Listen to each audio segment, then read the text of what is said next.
علی بھائی اگلا سوال یہ ہے کہ نماز میں امامت کی شرائط کیا ہیں؟ نماز میں امامت کی شرائط کے اوپر بھی میرا ایک کلپ چڑھا ہوا ہے کہ جی وہ کیا کلین شیف شخص نماز پڑھا سکتا ہے. تو میں نے اسے بتایا کہ بھئی داڑھی ہونا الگ سے ایک سنت، میرے نزدیک تو داڑھی فرض ہے، مسئلہ 33 میرا ریکارڈڈ ہے. البتہ یہ جو امامت کی شرائط آئی ہیں صحیح مسلم میں 4 آئی ہیں. سب سے زیادہ جس کے پاس قرآن کا علم ہو، قرآن کی قرات بھی وہ صحیح جانتا ہو، یعنی اس کو عربی صحیح آتی ہو، عربی ترجمے والی نہیں، یعنی عربی پروناؤنس کرنی. یہ نہ ہو کہ وہ زبر کو زیر پڑھ رہا ہو، زیر کو پیش پڑھ رہا ہو، یا جو ہے وہ الحمدللہ ہی کو ہے پڑھ رہا ہو، یہ نہ ہو، مجہول نہ پڑھا ہو، معروف پڑھ رہا ہو. اور قرآن کے علم میں بھی برابر ہے تو مسلم شریف میں الفاظ ہے پھر جس کے پاس سنت کا علم زیادہ ہے، سنت میں بھی برابر ہے تو پھر جس نے ہجرت پہلے کی ہے، یعنی اس زمانے میں وہ سینئر صحابی تصور ہوتا تھا. آج کے دور میں بھی دیکھا جائے کہ جو دین میں زیادہ سینئر ہے، اس میں عمر نہیں ویسے، اور اگر اس میں بھی برابر ہے اس کے بعد چوتھے نمبر پہ عمر دیکھی جائے گی. جس کی عمر زیادہ ہوگی وہ امامت کروائے گا. لیکن جس کی عمر زیادہ ہے اور انہوں آندہ جاندہ ککھ نہیں، یا وہ داڑھی بہت ہی لمبی ہے، یا مسجد رولا زیادہ پا لیندہ ہے، تو اس لیے اب اس کو امامت نہیں قرآن. اور اس میں یہ جو مطلب میری صحیح بخاری کے اندر، مسلم کے اندر موجود ہے کہ معاذ ابن جبل امامت کروایا کرتے تھے، 6 سال عمر تھی ان کی، قرآن کو زیادہ آتا تھا. تو بچہ بھی امامت کرا سکتا ہے اگر وہ پاکی پلیدی کا دھیان رکھتا ہے. اس طرح نابینا بھی امامت کروا سکتا ہے اگر وہ پاکی پلیدی کا دھیان صحیح طریقے. عبداللہ ابن ام مکتوم، ان سے بڑا کون قرآن کا قاری تھا، یعنی آپ علیہ السلام نے ہجرت سے پہلے ان کو مدینہ شریف بھیجا تھا لوگوں کو قرآن سکھانے کے لیے. تو یعنی وہ اصل مسئلہ یہ ہے کہ وہ پاکی پلیدی کا اور یہ باقی مسائل ان کو پتہ ہوں تو وہ کر سکتے ہیں، کوئی مسئلہ نہیں. اچھا علی بھائی، اسی میں ضمن سوال ہے کہ اگر امام جو ہے امامت کر رہا ہے اور اس سے زیادہ علم والا پیچھے مقتدی ہے، یعنی ہو جائے گی نماز. جی صحیح مسلم میں آپ دیکھیں نا، شروع میں ہی آپ کو طہارت والے چیپٹر میں حدیث مل جائے گی کہ نبی علیہ السلام ایک دفعہ یہودیوں کا مقدمہ نپٹانے کے لیے گئے ہوئے تھے. تو اب صحابہ کرام انتظار کر رہے ہیں، غروب آفتاب ہو رہا ہے، عصر کا وقت نکل رہا ہے. الٹیمیٹلی صاحب نے ڈیسائیڈ کیا کہ ٹھیک ہے آپ سب نے ہو سکتا ہے صحابہ کے ساتھ گئے اندر ہی جماعت کروا لی ہو، تو ہم یہاں پہ جماعت قائم کرتے ہیں. تو عبد الرحمن بن عوف کو انہوں نے آگے کیا. عبد الرحمن بن عوف رضی اللہ تعالیٰ نے نماز پڑھائی، 1 رکعت گزری تھی کہ نبی علیہ السلام تشریف لے آئے. اب صحابہ نے وہ تطبیق کرنے والا معاملہ کر دیا، سبحان اللہ، عورتیں ہوں گی تو یوں کریں گی، سبحان اللہ. صحابہ کرام نے کہا کہ یعنی مصلی چھوڑ دیں. اس طرح کے واقعات حضرت ابوبکر کے بارے میں ہیں، انہوں نے تو مصلی چھوڑ دیا، حضور کے کہنے پہ بھی مسئلے پہ نہیں رہے. ان کا ابھی کہافہ کے بیٹے کی کیا مجال کہ وہ نبی علیہ السلام کی موجودگی میں امامت کروائے، تو نماز امامت ہی چھوڑ دی اور نبی علیہ السلام نے آ کے مکمل کی. بخاری مسلم حدیث ہے. لیکن یہ واحد کیس ہے آپ علیہ السلام کی زندگی کا، اس کے علاوہ کوئی اور واقعہ نہیں ہے کہ آپ نے فرمایا اپنے مصلی پہ رہو. عبد الرحمن بن عوف نماز پڑھاتے رہے، آپ صلی اللہ علیہ وسلم نے ان کے پیچھے نماز پڑھی. اب آپ کی 1 رکعت چھوٹ گئی تھی، جب سلام پھیرا تو آپ نے اپنی رکعت مکمل کی. اور یہ عبد الرحمن بن عوف کی وہ خصوصیت ہے جو کسی صحابی کو حاصل نہیں ہے. ایک ہی شخص ہے اس روئے ارض پہ، کوئی نبی بھی ایسا نہیں ہے کہ جس کے پیچھے نبی علیہ السلام نے نماز پڑھی ہو سوائے سیدنا عبد الرحمن بن عوف رضی اللہ تعالیٰ عنہ علیہ السلام، جو 10 مبشرہ میں سے ہیں. اور آپ سمجھیں کہ یہ حضرت ابو بکر، حضرت عمر، حضرت عثمان، تینوں کے لیے یہ وزیر اعظم کا درجہ رکھتے تھے سیدنا علی کے بعد.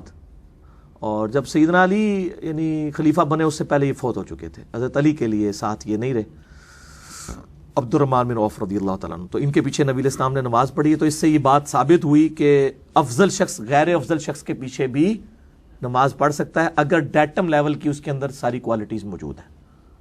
ٹھیک ہے، تو پڑھ سکتا ہے، کوئی مسئلہ نہیں. علی بھائی یہ سوال ہے، کیا عورت مردوں کی امامت کروا سکتی ہے، اور عورت کی امامت کا طریقہ بتانا؟ ہاں جی، یہ مسئلہ جو وہ ام ورقہ والی حدیث موجود ہے جی صحیح سند کے ساتھ ابو داؤد کے اندر، کہ ان کی ڈیوٹی نبی علیہ السلام نے لگائی تھی کہ وہ اپنے گھر والوں کو نماز پڑھایا کرتی تھی.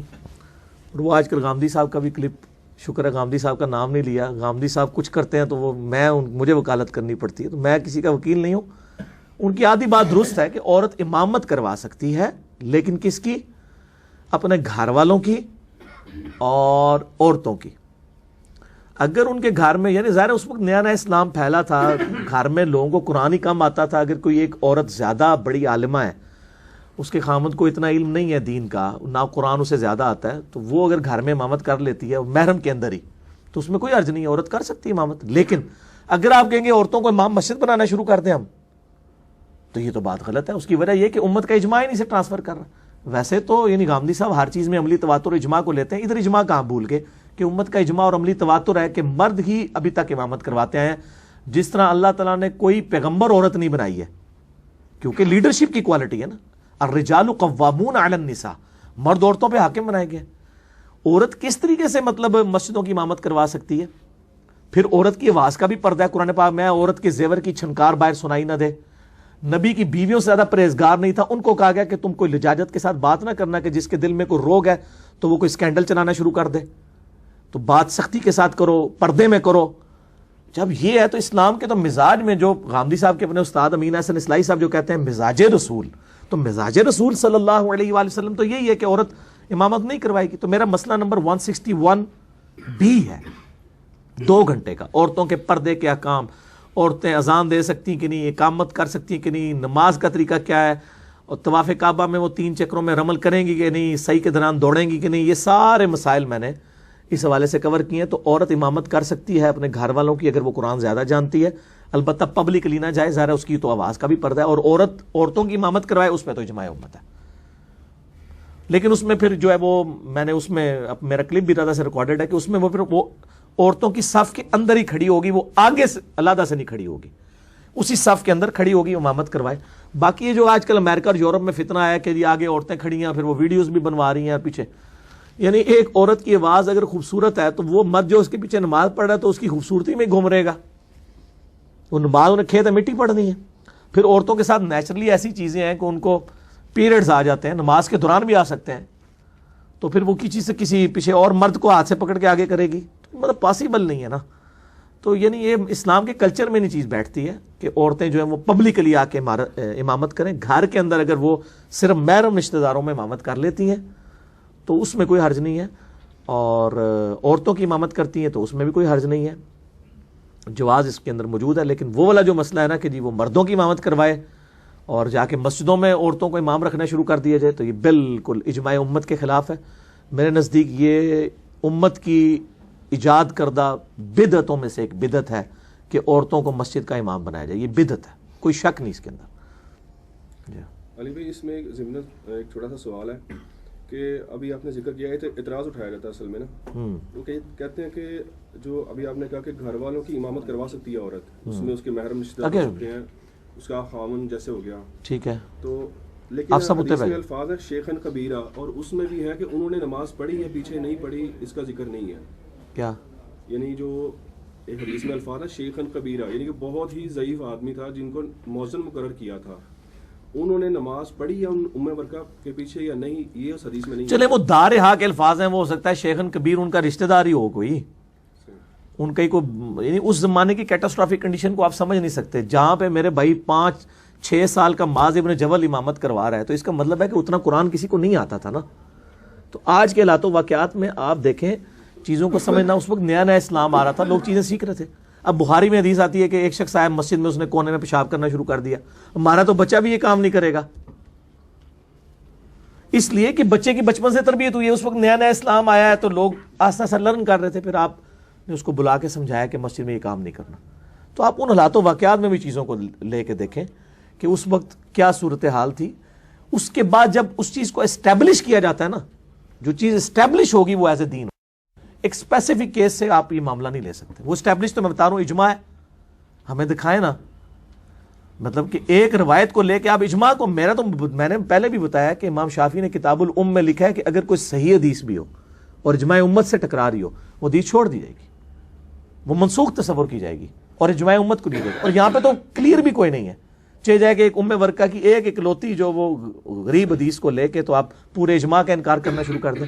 اجماع امت اور عملی تواتر کو تو غامدی صاحب خود جو ہے حدیث کے اوپر پرائرٹی دیتے ہیں. حدیث کیا, وہ تو حدیثوں کے اوپر پرائرٹی دے دیتے ہیں. اور یہ تو ابو داؤد کی ایک روایت ہے, ہماری وہ مین سٹریم کی بخاری مسلم میں بھی نہیں آئی ہوئی, ٹھیک ہے, اور وہ بھی ایمبیگوس ہے, مبہم ہے. اور میں نے بتا دیا کیٹاسٹرافک کنڈیشن ہو سکتی ہے. دارہا کے الفاظ ہیں, وہ کہتے ہیں اس سے مراد احاطہ ہے, احاطہ ہے, تو وہ ہو سکتا ہے کہ وہاں پہ مطلب اور کوئی قرآن کا علم والا بندہ ہی موجود نہ ہو, تو وہ اپنے محرم لوگوں کو پڑھا رہی ہوں. تو اس طریقے سے نہیں ہے معاملات. رزلٹ نکالنے کے لیے آپ کو ڈیفینیٹ دلیل چاہیے ہوتی ہے. قیاس آرائیوں سے تو آپ کچھ سے کچھ رزلٹ نکال دیں گے. لوگ پتہ نہیں کیا کیا چھوٹی سی بات لیتے ہیں تو کہتے ہیں جی اے ہو گیا ہوگا. جس طرح ہمارے وہ اہل حدیث بھائی ہیں وہ کہتے ہیں جی وہ نبی علیہ السلام ایک دفعہ مسجد میں آئے تو آپ فوراً چلے گئے, صحیح بخاری میں حدیث ہے. پھر آپ آئے, آپ نے فرمایا کہ میں بھول گیا تھا, میں جنبی تھا, غسل فرض تھا مجھ پہ, میں غسل کرنا بھول گیا تھا. اور صحابہ کہتے ہیں کہ ہم نے آپ سے ان کے بالوں سے پانی کے قطرے ٹپکتے ہوئے دیکھے, یعنی آپ اسی حالت میں آ کے آپ نے فجر کی نماز پڑھائی. تو اس سے اہل حدیث نے پتہ کیا رزلٹ نکالا ہے, کہتے ہیں اس سے پتہ چلا آپ نے ننگے ساتھ نماز پڑھائی ہے. یار بالوں میں سے اگر پانی کے قطرے ٹپک رہے تھے تو وہ جو صحابی روایت کر رہا ہے وہ بھی تو کہہ سکتا کہ آپ صلی اللہ علیہ وسلم ننگے سر تھے. وہ قطرے تو ٹپکیں گے کیونکہ آپ نے زلفیں رکھی ہوئی تھی اور زلفیں یہاں تک ہوتی ہیں, تو آپ نے پگڑی بھی پہنی ہو تو بال پانی یہاں سے ٹپک رہا ہوگا, یہاں سے تو نہیں ٹپک ٹپک کے ایسے گر رہا تھا. واٹ نانسنس دس. یعنی آپ چھوٹی چھوٹی چیزوں کے اوپر کیا کیا رزلٹ نکالنا شروع کر دیتے ہیں جبکہ وہ رزلٹ اس طرح ہوتا نہیں ہے. خود کیا سرائی نہ کریں تو یہ بالکل بیوقوفی ہے. نان سینس کہتے ہیں بیوقوفی کو, بیوقوفی ہے اس طرح کے رزلٹ نکالنا. کیا عورتوں پر جمعہ فرض ہے؟ عورتوں کی جمعہ کی نماز جو ہے اس کے مسائل تھوڑے سے. عورتوں پہ اجماع ہے کہ کوئی جمعہ فرض نہیں ہے, نہ عید کی نماز, نہ جمعہ, نہ جنازہ, لیکن تینوں پڑھ سکتے ہیں. صحیح مسلم میں حدیث ہے کہ اما عائشہ رضی اللہ تعالیٰ عنہا نے ایک صحابی فوت ہوئے تو کہا جنازہ اس کے ادھر رکھو, میں نماز جمعہ مطلب میں اس کی جنازہ پڑھوں گی. لیکن عموماً مسلمانوں نے اس کو اس لیے ایکسیپٹ یعنی روٹین کے طور پہ جواز کی حد تک تو ہے. حرمین میں تو عورتیں پڑھ رہی ہوتی ہیں نا, ہر نماز سے جنازے اٹھ رہے ہوتے ہیں, جمعہ بھی پڑھ رہی ہوتی ہیں, کہ پھر وہ علیحدہ انتظام ہونا چاہیے نا, مکس گیدرنگ نہ ہو, پھر کیمرے بھی نہ لگیں. اب کل وہ فیصل آباد کی خبر آ رہی تھی کہ وہ کپڑے چینج کرنے, وہ گارمنٹس کی دکان کے اوپر کیمرہ لگایا ہوا تھا جہاں عورتیں کپڑے چینج کرتی تھیں. تو یہی کچھ ہونا ہے آپ کے ساتھ جب آپ اس قسم کے مطلب حرکتیں کریں گے تو یہ کام نہیں ہونے چاہیے. مسجدوں میں ویب کیم نہ ہوں, انہی مسجدوں میں عورتیں اعتکاف بھی بیٹھیں اور نماز بھی پڑھیں. اور اگر کہیں پہ ایسی ہے کہ لوگ چھپ کے خفیہ ویڈیوز بنا رہے ہیں آپ کی, تو عورت کی تو میں نے مسئلہ 161B میں بتایا کہ عورت کی نماز گھر میں افضل ہے مسجد سے, اور گھر میں بھی کوٹری میں پڑے گی تو افضل ہے. کئی حدیثیں بتائی ہیں. تو عورت کی تو ایک عورت کا تو مطلب ہی چھپانے کی چیز ہے, عورت کہتے ہیں چھپانے کی چیز کو, تو پردے کی چیز ہے. تو وہ جمعے کے لیے اس لیے کہا جاتا ہے تاکہ وہ دین کا علم حاصل کریں, کیونکہ جمعے کا اصل مقصد تقریر ہے. نماز اس لیے 2 رکعتیں کم کر دی گئی ہے. لیکن اگر جمعے کی مسجد میں جا کے ان کو کچھ بھی نہیں مل رہا, ٹھیک ہے, تقریر بھی کیا ہو رہی ہے جی, وہ غریب باتیں ہو رہی ہیں, تو وہ گاڑی میں زور کی نماز ہی پڑھے, کوئی ضرورت نہیں ہے. لیکن علی بھائی کیا خواتین کو تھوڑا سا ایجوکیٹ نہیں ہونا چاہیے اس حوالے سے, کیونکہ جب بازار میں جاتی ہیں خواتین تو ان کو کوئی روک ٹوک نہیں ہوتی, جب مسجد میں جانے لگتی ہیں تو وہ کہتے ہیں جی فتنہ ہوگا, یہ اس طرح کی چیز. نہیں وہ ٹھیک ہے, آپ کی بات روکنا نہیں ہے, لیکن ایجوکیٹ خواتین سے زیادہ ایجوکیٹ کرنا چاہیے مسجد انتظامیہ کو کہ وہ مسجد میں انتظام صحیح کریں. عورتیں تو بیچاری ایجوکیٹ ہی ہوں گی, تو وہ بازاروں میں جو عورتیں جا رہی ہوتی ہیں تو وہ مطلب اگر وہ جو برقعے میں یا پردے میں جا رہی ہیں وہ کم از کم خلوت میں تو نہیں پبلکلی جا رہی ہیں نا. اور یہ بھی تو خطرہ نہیں ہے, وہاں پہ اب مسجد میں جب جائیں گی تو انہوں نے نقاب بھی اتارنا ہے, نماز پڑھنی ہے, ان کی کوئی ویڈیو بنا لیتا ہے چھپ کے, کل کو نیٹ کے اوپر چڑھا دیتا ہے فلانے مولوی صاحب دی زنانی ہے, فلانے دی زنانی ہے, تو مصیبت نہیں کھڑی ہو جائے گی. تو وہ بازار کے ساتھ اس کی مثال دینا ہی غلط ہے. بازار میں تو کم از کم پھر بازار میں بھی عورت کو کوشش کرنی چاہیے ضرورت کے ساتھ ہی جائے, وہ بھی محرم کے ساتھ کرے. ویسے بغیر محرم کے بھی جا سکتی ہے, حالات امن ہے تو شہر کے اندر, دوسرے شہروں میں نہیں, اپنے شہر کے اندر.